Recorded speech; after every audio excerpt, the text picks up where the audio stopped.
How's it going, everyone? Welcome back. Welcome to the channel. Alright, today's video is on paying yourself first. Alright, so in a book called Rich Dad Poor Dad, Robert Kiyosaki was saying, hey, if you want to get rich, you got to pay yourself first. Alright, now he's not the first one to say this, but he's the first one that I read to say it, so I'm going to give him the credit on it. But I also read in a few other books like The Richest Man in Babylon and The Wealthy Barber mentioned this book. Those are two that I can think of right off the top of my head other than Rich Dad Poor Dad. All books said it pretty much the same, but I think Robert Kiyosaki personally said the best. Plus, I like his book the best of those three, so I'm going to give it to him. Anyways, what he basically says is whenever you make $1, one friggin' dollar, that's it. One big dollar, big ballin', you and your dollar. Alright, you have a choice with that dollar. Where do you want to put that dollar? Now, you have a few choices. You can buy something, so you can spend it, so it's gone, see you later. You can invest it, so that dollar will then become your employee and possibly make you money, or you can save it to use later, alright? So it'll sit in your bank, and if it sits long enough, it'll probably depreciate, and it'll be basically worthless if it sits for too long. Okay, so those are your options. Now, he was saying that you should normally pick to invest it, alright? And if you can't, at least do 10%. Alright, so let's give a little example here. If you make $2,000 in a month, how much should you put away? Well, according to him, the minimum you should put away is at least 10%, meaning $200, alright? So you take that $200 and you put it into your asset column. Now, an asset is what's defined as something that produces money and not takes it away from your asset column or your savings or anything else. It's an asset he defines it really well, and he says an asset is something that puts money into your wallet instead of takes it out, okay?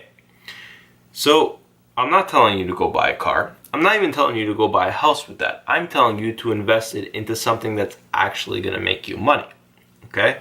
So you have a few options. Obviously, you can put in stocks, right? You can buy gold, you could buy silver, you could buy, you could put in a mutual fund, you could buy real estate with it, you could put it into a business, you can do tons of things with it, okay? Now, obviously, not all of those are always going to work out. Shit happens. But for the most part, they're going to work out. I'd say 9 times out of 10 if you do your research, okay? Sometimes you can't plan for certain things. When you put your money into your asset column and it produces you money, then you can then use that money to keep putting back into your asset column and to keep making you money. Now, once that money is in your asset column, you should never take it out, okay? I'm a big believer of this. When I put money into stocks, I don't take it out, all right? Whatever I put into stocks, it stays there, all right? How am I ever going to grow my stock account if I put in, $10,000 or whatever, and I make 5 and I pull the 5 out or pull even more out or even pull half of it out? No, I like to keep pretty much all of it there. If I only pull out maybe a little bit here and there, but I like to keep the majority of my money in there, all right? So if it's invested, it's going to stay invested, and I don't ever pull it out. There's only a few instances I pulled it out, all right? And by pulling it out, I kind of just swapped it to do something else investment-wise. I never sell it to go buy something like a car, PlayStation, or video game or some crap like that. No. Why would I do that? Most of my stocks are producing me money for owning them. If I'm going to take anything out, I would take that out, but I also prefer to reinvest dividends. Hashtag compounding, bruh. Jeez, got to get your gains up, right? So, Robert Kiyosaki says, put your money away. Don't buy things like even a house, okay? Now, I'm not saying don't buy a house, but don't buy a house as an investment, all right? Obviously, you need to live somewhere. You're not going to live in a shed or, under a bridge. When you put money in your asset column, make sure it stays in your asset column, because at the end of the day, the only person you're cheating is, guess who? Yourself, all right? So if you want anybody blame after this, blame yourself. Don't make excuses for anything. I hate people who make excuses, even when I'm late. And I'll tell you, I'm late more times than I should be, all right? And when I'm late, people always ask me, why are you late? And I always say, I don't have a good reason. And they kind of normally get mad at me for this. And I always just say, it doesn't matter why I'm late, all right? It's true. I don't care what I say, unless it's something absolutely major that's a real reason, whatever. I slept in. I was stuck in traffic. There was an accident. All this crap. You know, that doesn't matter. It's just excuses that I don't even like to hear myself saying them. It pisses me off. I don't want to piss someone else off and waste even my breath or their time listening to that crap. So don't make excuses. Just put your money in your damn asset column and make your money make you money. Treat it as employee. You got your dollar, put him in a suit and tie, and send him to work, man. Have him lace up his work boots, have him put on his hard hat, put on his safety glasses, tighten his belt, and get out there and make you some money, all right? I don't want to hear this bullshit. Nah, that guy has to go to work. That guy, that girl, that dollar is going to work, all right? And it's going to make you money. Every single dollar you get as an employee. If you only got $1, well, then you only got one employee. If you got $1,000, well, then you got 1,000 employees. They can do 1,000 times what that $1 could do for you, all right? And so on and so forth. But you got to keep building, all right? You got to keep building.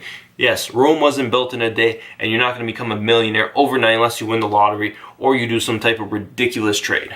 It's not going to happen.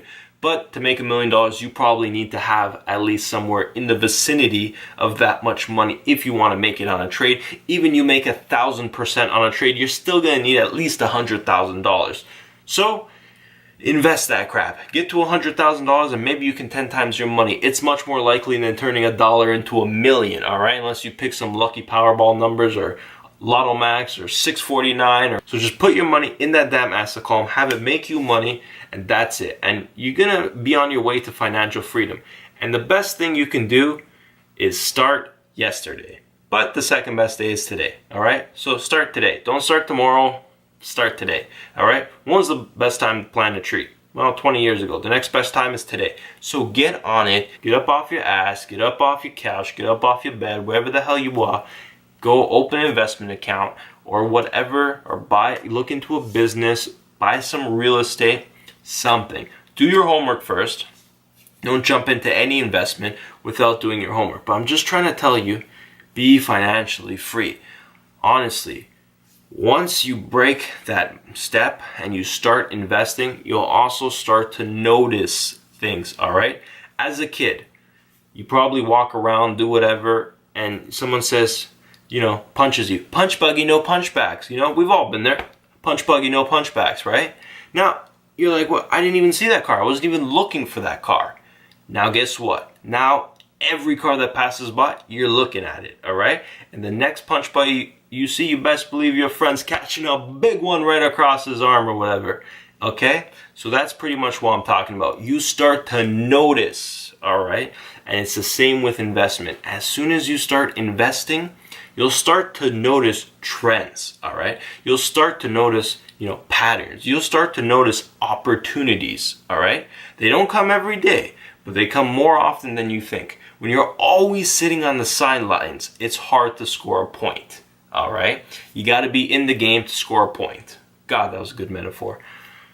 Anyways, that's pretty much what I'm saying. Get in the game and start racking up them points, that money, that cheddar, that cheese, all that stuff. I'm probably referencing 2003 rap right now, but it's all good. Anyways, that's pretty much this video. Hope you enjoyed it. Hope I motivated you. Even 3%, that would be awesome. If I did, well, then you should do 3 things for me. You should like this video, you should hit the subscribe button, and you should turn on the bell notification, because that would be super cool and super appreciated. From the deep down bottom of my heart, I would absolutely love it. And I would get to see you next time. Not really, but comment down below so I can see you next time, all right? And that pretty much wraps this up. So, until next time, see you later. Have an absolutely amazing, fantastic, beautiful, one-of-a-kind day, and bye-bye.